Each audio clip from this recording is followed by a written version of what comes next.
CM Dhami ने tweet कर केदारनाथ धाम यात्रा पर लगाई रोक। भारी बारिश के कारण चारधाम यात्रा पर अगले आदेश तक रहेगी रोक। सीएम ने कांवड़ मेले पर अधिकारियों संघ की बैठक। आवंटित बजट में कमी नहीं करने के निर्देश। सीएम ने की तैयारियों की समीक्षा।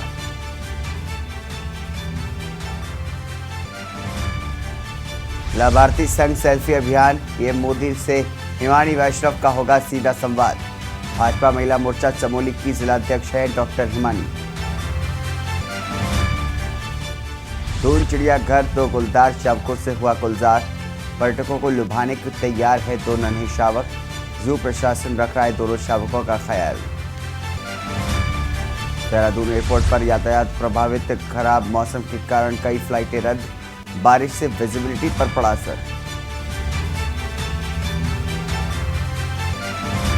उत्तराखंड में 4 दिन तक भारी बारिश की ऑरेंज अलर्ट जारी। पहाड़ी इलाकों में बिजली के साथ भूस्खलन की चेतावनी। बारिश से कई सड़कें बंद। आप देख रहे हैं के न्यूज, खबरों का सारथी। नमस्कार, स्वागत है आपका खबर उत्तराखंड में। मैं हूं आपके साथ आरएस। देहरादून से खबर आपको बता दें, जहां पर 8 जिलों में भारी बारिश की चेतावनी दी गई है। तो 8 जिलों में भारी बारिश की चेतावनी की खबर। बता दें कि कई जगहों पर भूस्खलन की भी आशंका जताई गई है। नैनीताल, चंपावत, टिहरी, पौड़ी, देहरादून में अलर्ट जारी किया गया है। वहीं तेज बारिश के साथ ही बिजली गिरने का भी ऑरेंज अलर्ट जारी हुआ है। तो अहम जानकारी आपको बता रहे देहरादून से, जहां पर 8 जिलों में भारी बारिश की चेतावनी दी गई है।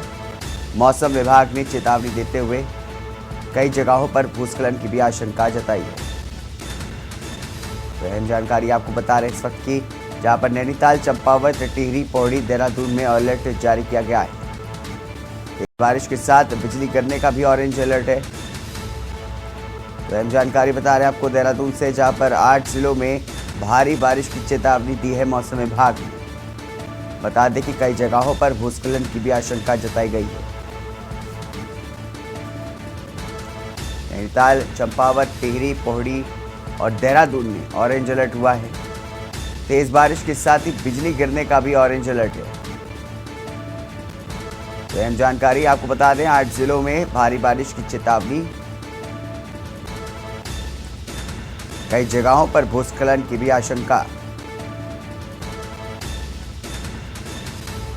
नैनीताल, चंपावत, टिहरी, पौड़ी, देहरादून में अलर्ट। तेज बारिश के साथ बिजली गिरने का ऑरेंज अलर्ट जारी।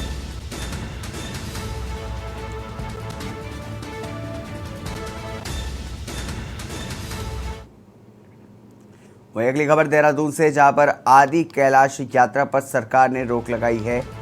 बता दें कि आदि कैलाश यात्रा पर सरकार ने लगाई रोक। यात्रा के लिए 30 जून तक नहीं बनेंगे इनर लाइन पास। वहीं हिमालयी क्षेत्रों में भारी बारिश और तूफान की चेतावनी। तवाघाट लिपुलेख सड़क दूसरे दिन भी बंद रही।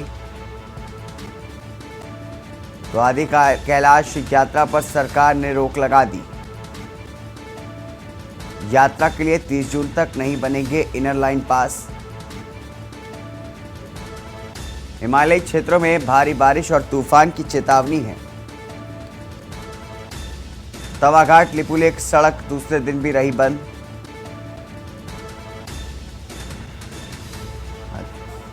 इस वक्त की अहम जानकारी, आदि कैलाश के लिए रोक लगा दी गई है। बता दें कि यात्रा के लिए 30 जून तक नहीं बनेंगे इनर लाइन पास। हिमालयी क्षेत्रों में भारी बारिश और तूफान की चेतावनी। तवाघाट लिपुलेख सड़क दूसरे दिन भी रही बंद।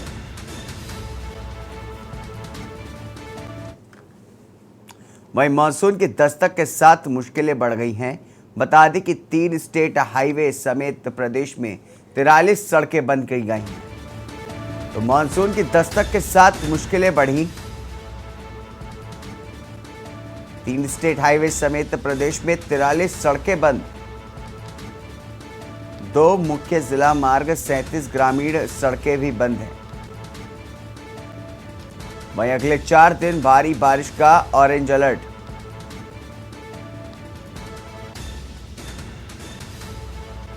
तो मानसून की दस्तक के साथ बढ़ी मुश्किलें। 3 स्टेट हाईवे समेत प्रदेश में 43 सड़कें बंद। 2 मुख्य जिला मार्ग 37 ग्रामीण सड़कें भी बंद। अगले 4 दिन भारी बारिश का ऑरेंज अलर्ट जारी। तो मानसून की दस्तक के साथ बढ़ी मुश्किलें। 3 स्टेट हाईवे समेत प्रदेश में 43 सड़कें बंद। 2 मुख्य जिला मार्ग 37 ग्रामीण बंद। तो बता दें, अगले 4 दिन तक भारी बारिश का ऑरेंज अलर्ट जारी किया गया है। मानसून के दस्तक के साथ बढ़ी मुश्किलें। 3 स्टेट हाईवे समेत प्रदेश में 43 सड़कें बंद। 2 मुख्य जिला मार्ग 37 ग्रामीण सड़कें भी बंद। अगले 4 दिन भारी बारिश का ऑरेंज अलर्ट जारी हुआ है। मानसून की दस्तक के साथ बढ़ी मुश्किलें। 3 स्टेट हाईवे समेत प्रदेश में 43 सड़कें बंद।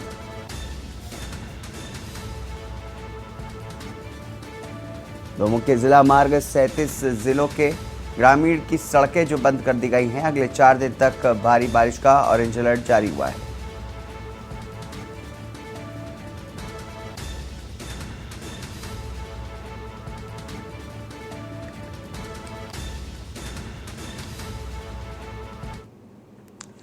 वहीं उत्तराखंड में मानसून की पहली बारिश ने शासन प्रशासन के सभी दावों की पोल खोल करके रख दी है। हरिद्वार में तो स्थिति काफ़ी खराब देखने को मिली है, जहां पहली बारिश में ही कारें नाव की तरह बहने लगी। सड़कों में इतना पानी था कि लोगों को यकीन नहीं हुआ कि ये सड़क है या फिर नदी। आलम यह था कि लोग तैर करके सड़क पार कर रहे थे। नदी, नालों और सीवरेज की सफाई न होने से हरिद्वार में ऐसी स्थिति देखने को मिल रही है। हरिद्वार में जिसने भी ये मंजर देखा, उसने कान पकड़ लिए कि ये विकास है तो फिर ऐसा विकास ना हो। वहीं विपक्ष ने भी सरकार से मानसून की तैयारियों पर सवाल पूछ लिए। राज्य में भारी बारिश में बिगड़े हालत के बीच सीएम पुष्कर सिंह धामी ने केदारनाथ यात्रा पर अगले आदेश तक रोक लगाने का फैसला लिया है।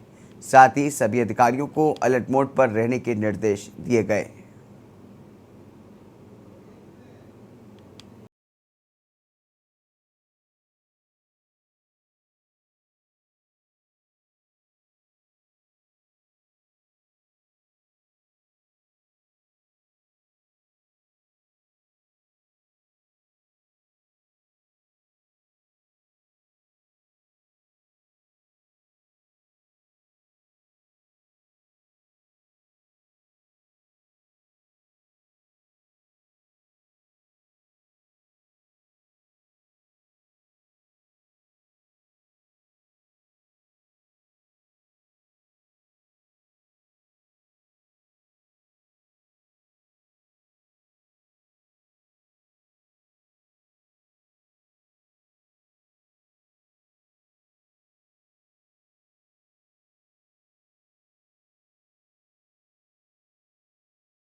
भारत नेपाल सीमा पर बनाए जा रहे सूखा बंदर का निर्माण हेतु उत्तर प्रदेश सिंचाई विभाग द्वारा शारदा नदी से प्राइवेट कंपनी को मिट्टी निकालने का कार्य दिया गया था, जिसमें खनन कर रही मशीनों से नदी के बांध को काट करके मिट्टी निकाल करके नदी के अस्तित्व को खतरे में डालने का कार्य किया जा रहा है।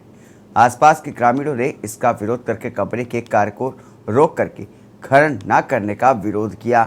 मामले में ग्रामीणों ने बताया कि नदी का बांध तो अगर टूट गया तो आसपास के ग्रामीण इलाकों में बाढ़ की स्थिति पैदा हो जाएगी। उत्तर प्रदेश सिंचाई विभाग के सहायक अभियंता ने शारदा नदी के बांध कटाव मामले में कंपनी को निर्देशित किया है कि जल्द से जल्द बांध को ठीक नहीं कराया तो विभाग प्राइवेट कंपनी के खिलाफ कार्रवाई की जाएगी।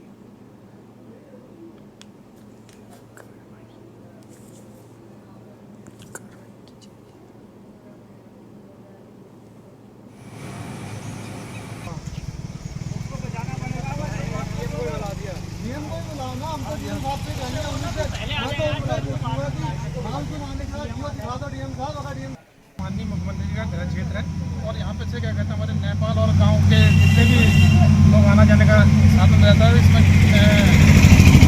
रोड में जो है काफ़ी जो है कीचड़ के कर दिया है इन्होंने, जिससे गिरने की काफ़ी संभावना है। और जो हमारे डोल है साधन है लेकिन डोल है ये जो है उसको हम ये कहना चाहेंगे, देखिए हमें इस बारे में सूचना मिली है सुबह के समय।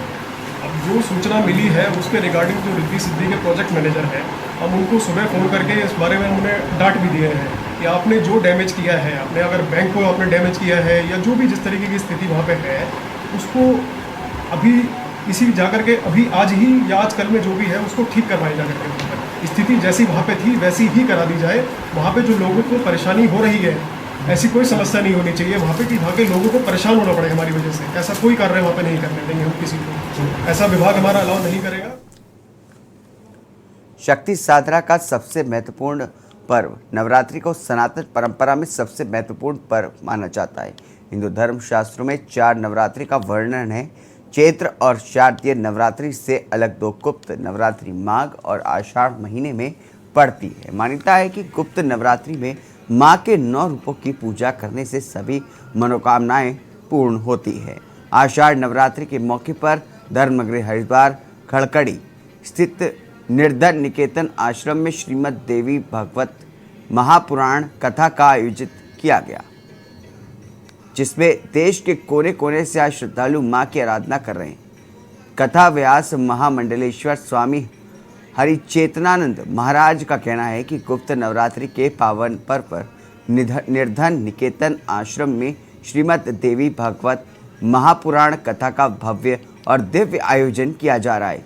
निर्धन निकेतन साधना और शक्ति उपासना का केंद्र है। समय समय पर निर्धन निकेतन में मां भगवती के बड़े बड़े अनुष्ठान किए गए हैं।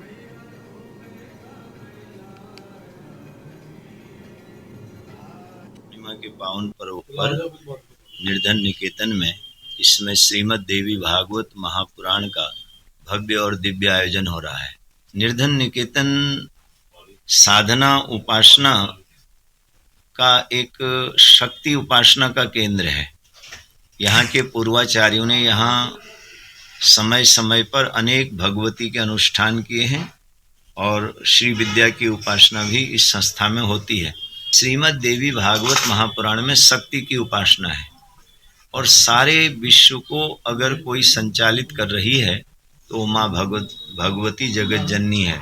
उसका एक नाम शक्ति भी है, एक नाम उसका दुर्गा भी है, अनेक नामों से वो जानी जाती है और कलयुग में उसकी उपासना का विशेष महत्व है।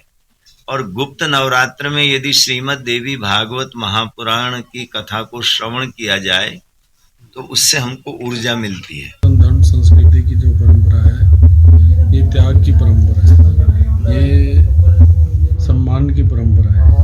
हमको जहाँ से भी कुछ प्राप्ति होती है तो सनातन धर्म की पद्धति के अनुसार हम उस चीज़ का सम्मान करते हैं। चाहे वो वृक्षों से हमें प्राप्त होता है, चाहे नदियों से प्राप्त होता है, चाहे पर्वतों से प्राप्त होता है, किसी भी चीज़ से हमें जो प्राप्ति होती है हम उसका सम्मान करते हैं, उसका आदर करते हैं। अगली खबर हरिद्वार से है, जहां पर देवभूमि को 2025 तक ड्रग्स मुक्त बनाने का अभियान संचालन किया जा रहा है। अभियान की शुरुआत सीएम धामी के निर्देश पर की गई है। थानाश्याम क्षेत्र के नशे में के प्रति लोगों को जागरूक करने हेतु अभियान संचालित किया गया। पुलिस ने ड्रग्स की फ्री देवभूमि मिशन के तहत गांव-गांव जाकर के लोगों को जागरूक किया। थानाश्याम क्षेत्र के निवासियों पुलिस के सराहनीय कदम की प्रशंसा की है। उन्होंने बताया कि क्षेत्र में नाबालिग से लेकर के युवक नशे के आदि पुलिस की सहायता से क्षेत्र में नशे पर रोक लगाई जा सकेगी और 2025 तक देवभूमि को ड्रग्स फ्री बनाने की मुहिम सफल होगी।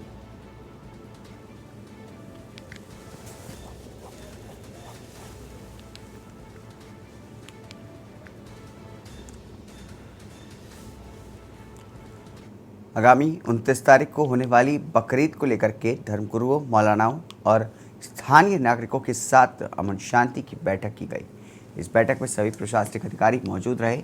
वहीं सभी धर्मगुरुओं को बताया गया कि ईद के दिन किसी भी प्रकार से कोई कुर्बानी की पोस्ट सोशल मीडिया पर अपलोड नहीं करेगा। खुलेआम में कोई भी कुर्बानी नहीं करेगा। कुर्बानी की जितनी भी मलुए होगा नगर निगम के निर्धारित स्थान पर ही फेंका जाएगा। यदि कोई व्यक्ति खुले में कुर्बानी करता पाया गया तो उसके विरुद्ध कार्रवाई की जाएगी। वहीं मजिस्ट्रेट ने सभी संबंधित विभाग के अधिकारियों को निर्देशित किया कि क्षेत्र में पानी, सफाई समेत अन्य व्यवस्थाएं मुहैया कराने के निर्देश दिए गए।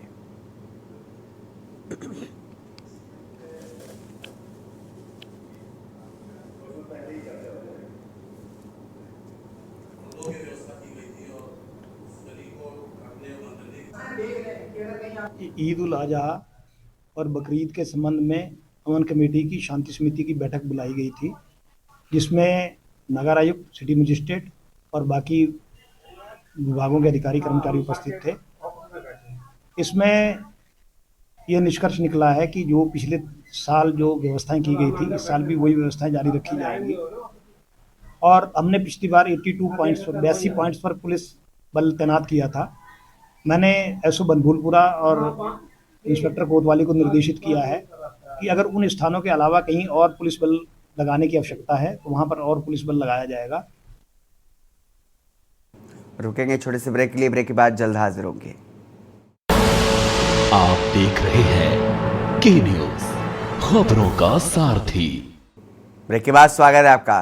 खबर सितारगंज से, जहां पर भारतीय किसान यूनियन के राष्ट्रीय प्रवक्ता राकेश टिकैत की संस्तुति पर उत्तराखंड उत्तर प्रदेश तराई के उत्तर प्रदेश अध्यक्ष बलजिंदर सिंह मान ने समाजवादी पार्टी के पूर्व जिला अध्यक्ष एडवोकेट योगेंद्र यादव को भारतीय किसान यूनियन में प्रवक्ता और प्रदेश प्रमुख महासचिव तराई क्षेत्र नियुक्त किया है। सितारगंज के कृषि अनाज मंडी के सभागार हॉल में किसानों की तरफ से जोरदार स्वागत किया गया। इस दौरान तमाम किसान नेता मौजूद रहे। बाकियों के प्रदेश पदाधिकारी, उत्तर प्रदेश उत्तराखंड तराई क्षेत्र के प्रदेश अध्यक्ष बलजिंदर सिंह मान, उत्तराखंड प्रदेश अध्यक्ष करण सिंह पड्डा, जिला अध्यक्ष सहित अन्य किसान नेता कार्यक्रम में मौजूद रहे। नवनियुक्त प्रवक्ता एडवोकेट योगेंद्र यादव के कहा कि बाकियों गांव-गांव सदस्यता अभियान का संचालन करेगी और तराई के किसानों की जमीन से जुड़ी समस्याओं को सरकार के समक्ष रखेगी।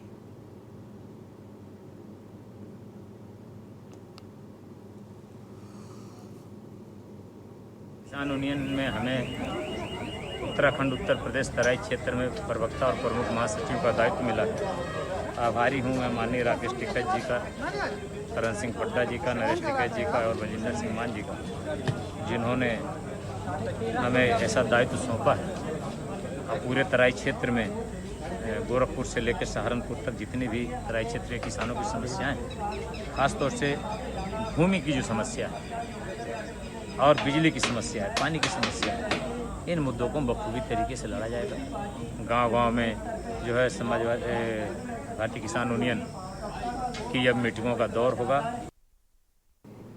उत्तराखंड हाईकोर्ट ने उत्तराखंड बहुउद्देशीय सहकारी ऋण समितियों का तय समय के भीतर चुनाव नहीं कराए जाने के खिलाफ दायर याचिका पर सुनवाई करते हुए कोर्ट की एकल पीठ ने राज्य सरकार को निर्देश दिया है कि 28 जून तक स्थिति स्पष्ट करके कोर्ट को अवगत कराएं। मामले की सुनवाई के लिए कोर्ट ने 28 जून की तिथि नियत की है।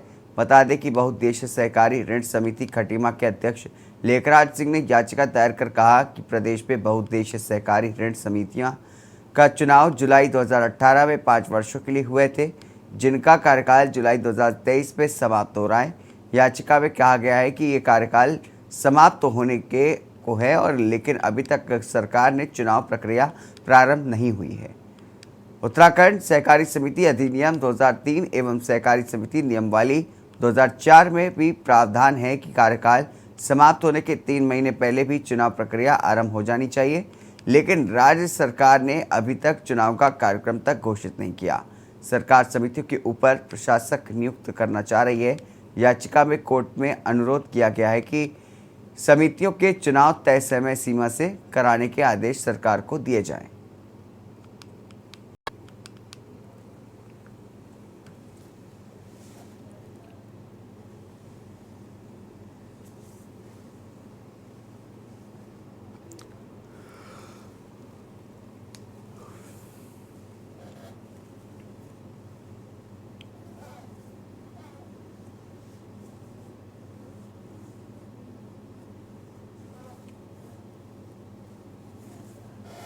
करा के देंगे, लेकिन सरकार की मंशा यह है कि चुनाव कराने का भी नोटिफिकेशन जारी नहीं किया गया है।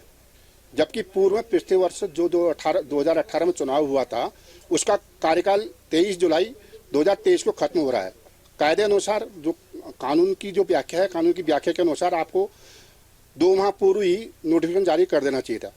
उत्तराखंड सहकारी इलेक्शन ट्रिब्यूनल ने आज तक नोटिफिकेशन जारी नहीं किया गया है, जबकि 14 जून को इनकी मीटिंग थी। मीटिंग में कोई भी निर्णय नहीं लिया गया। में कोर्ट ने उत्तराखंड सहकारी ट्रिब्यूनल एवं राज्य सरकार से पूछा है, इंस्ट्रक्शन मांगे हैं, बुधवार तक के लिए समय दिया उनको कि जवाब दें क्यों नहीं आपने चुनाव की अधिसूचना जारी की है। नैनीताल के बेताल घाट क्षेत्र में हो रहे अवैध खनन को बेताल घाट मंडल अध्यक्ष नंदी खुलवे ने जिलाधिकारी को पत्र लिखकर के क्षेत्र में विगत कई दिनों से देर रात को अवैध खनन पर अंकुश की मांग की है। बेताल घाट के क्षेत्रवासियों का कहना है कि बेताल घाट के गिरोली, मल्ली, सेठी, रतौंडा आदि क्षेत्रों में विगत कई दिनों से मध्यरात्रि को धड़ल्ले से अवैध खनन किया जा रहा है। अवैध खनन के विषय में कई बार शासन प्रशासन के उच्च अधिकारियों व क्षेत्रीय विधायक को अवगत कराया गया, लेकिन अभी तक अवैध खनन रोकने के लिए कोई उचित कार्रवाई नहीं की गई। वहीं स्थानीय लोगों ने बताया कि खनन कारोबारी दबाव बना रहे हैं कि शासन प्रशासन की शिकायत ना करें। ये देखिए सामने वीडियो में आपको दिखा रहा हूँ, ये कल रात को यहाँ पर फिर मशीन से यहाँ पर गड्ढा, ये देखो सामने रात को। मैं आप लोगों से कहना चाहती हूँ कि जो भी रात को इतना खनन हो रहा है, ये सरेआम हो रहा है और फोन करने के बाद भी जो है 2 मिनट के लिए जेसीबी वापस भेजी गई, उसके बाद फिर रात को जो है सरासर खनन हो रहा है, रोज करा रहे हैं लोग। मैंने जो है शासन और प्रशासन के लिए एक लेटर भी लिखा है आज, और अपनी माननीय विधायक सत्ता आर्य जी के द्वारा के माध्यम से जो है पूरी खबर भेज दी है और लेटर के माध्यम से भी भेज दिया है, जो मैंने शासन और प्रशासन को भेज रखा है। और मेरा उम्मीद और वो भी है कि वो तुरंत जो है इस पे कार्रवाई करेंगे। लगभग लंबे समय हफ्ते से लगभग मल्ली सेठी धागों रेंसली स्थान पर अवैध खनन किया जा रहा है, जिसको रात में हमें सोने में भी बड़ी असुविधा हो रही है। रात भर ये खनन चल रहा है और जब इनको मना किया गया तो ये हमारे घर पर आकर हमारे पर प्रेस डाल रहे हैं कि आप बंद मत कराओ।